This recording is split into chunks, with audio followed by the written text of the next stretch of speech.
Good morning, guys. Well, we are going to read today Martin Luther King, and this book is called Martin's Big Words, The Life of Dr. Martin Luther King. And this is nicely illustrated by Bryan Collier, and it's written by Doreen Rappaport. Martin's Big Words, The Life of Dr. Martin Luther King. Everywhere in Martin's hometown, he saw the signs, white only. Signs were in all southern cities and towns in the United States. Every time Martin read the words, he felt bad until he remembered what his mother told him. You are as good as anyone.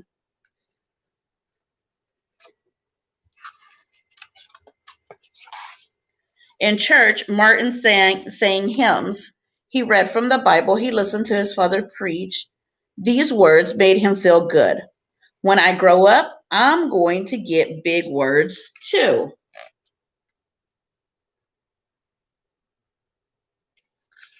What big words was he talking about, you think? The big words maybe from the Bible? The big words his dad spoke? Martin grew up. He became a minister like his father. And he used the big words he had heard as a child from his parents and from the Bible. Everyone can be great. So they were the big words from the Bible that his dad spoke of.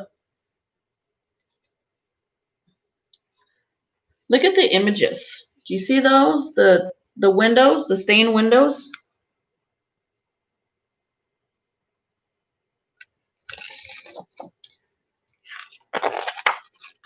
He studied the teachings of Mahatma Gandhi. I think I said that right. He learned how the Indian nation won freedom without ever firing a gun. Martin said love when others said hate. Hate cannot drive out hate. Only love can do that. I wonder what that means. Hate cannot drive out hate. Only love can do that. He said together when others said separate. He said peace when others said war. Sooner or later, all the people of the world will have to discover a way to live together.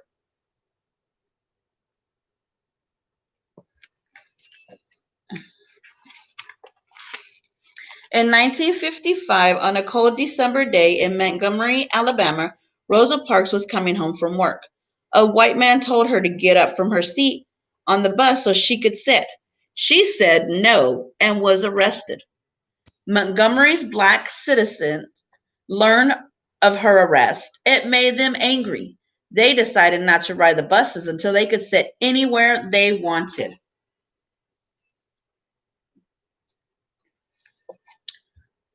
What do you think happened because they decided not to ride the bus? What do you think happened? Do you think that the bus company lost a lot of money? Do you think they're going to get their way?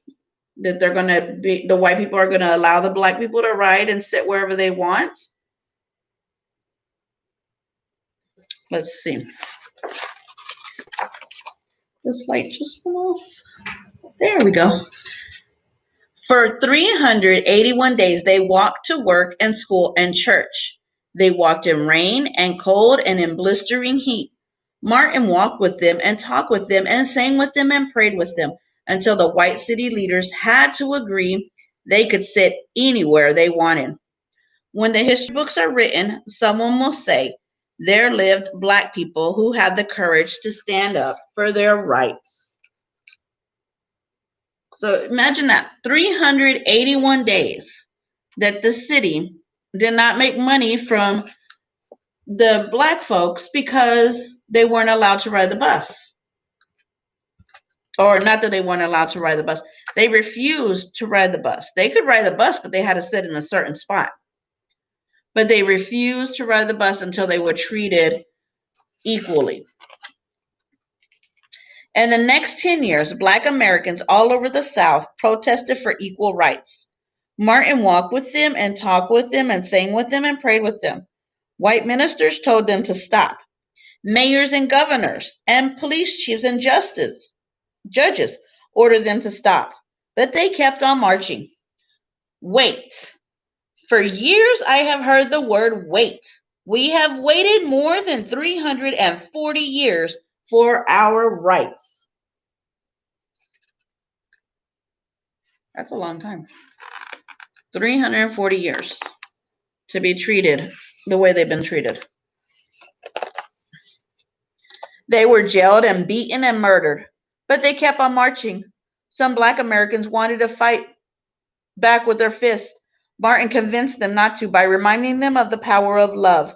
Love is the key to the problems of the world.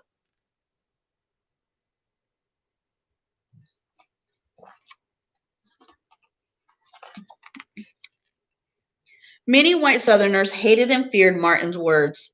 A few threatened to kill him and his family. His house was bombed, his brother's house was bombed, but he refused to stop. Remember, if I am stopped, this movement will not be stopped because God is with this movement.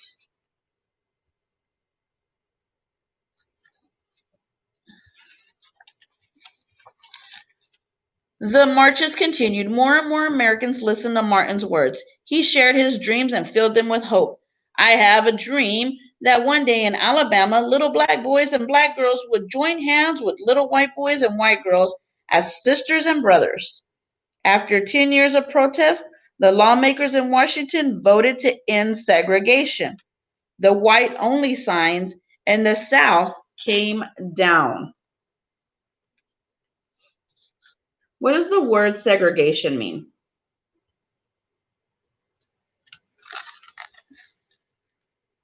The word segregation.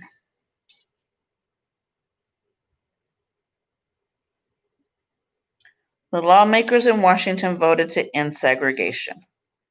The white-only signs in the South came down.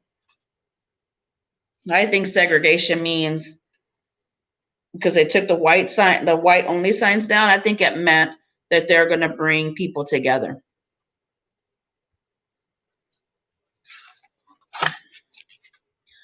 Dr. Martin Luther King Jr. cared about all Americans. He cared about people all over the world, and people all over the world admired him.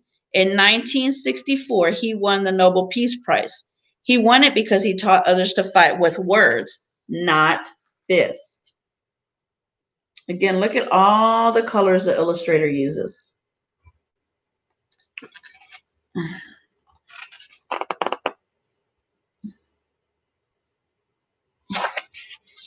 Martin went whenever people needed help.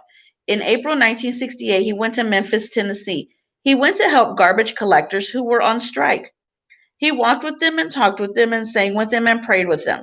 On his second day there, he was shot. He died.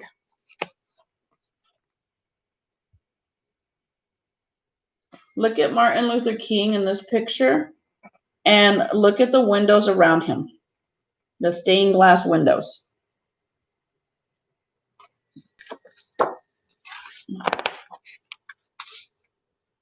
Here he is again.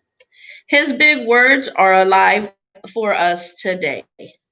Freedom, peace, together, I have a dream, love.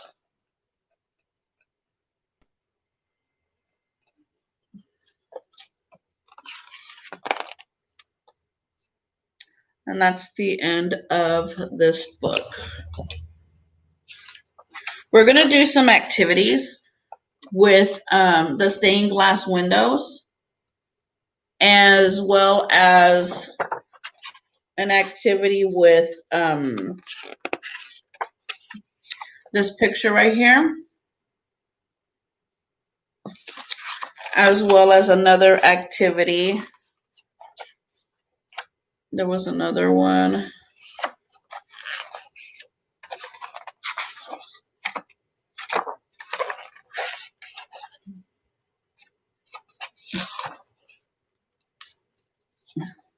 I think it was this one. We're going to do another activity with this page right here. Okay, so be looking for those in Seesaw. I'm going to upload them, and they're going to have little activities with them. And we're going to focus on Martin Luther King and the rights that that folks have and didn't have, or don't have. All right. I will talk to you guys later. Bye. Hope you enjoyed the book.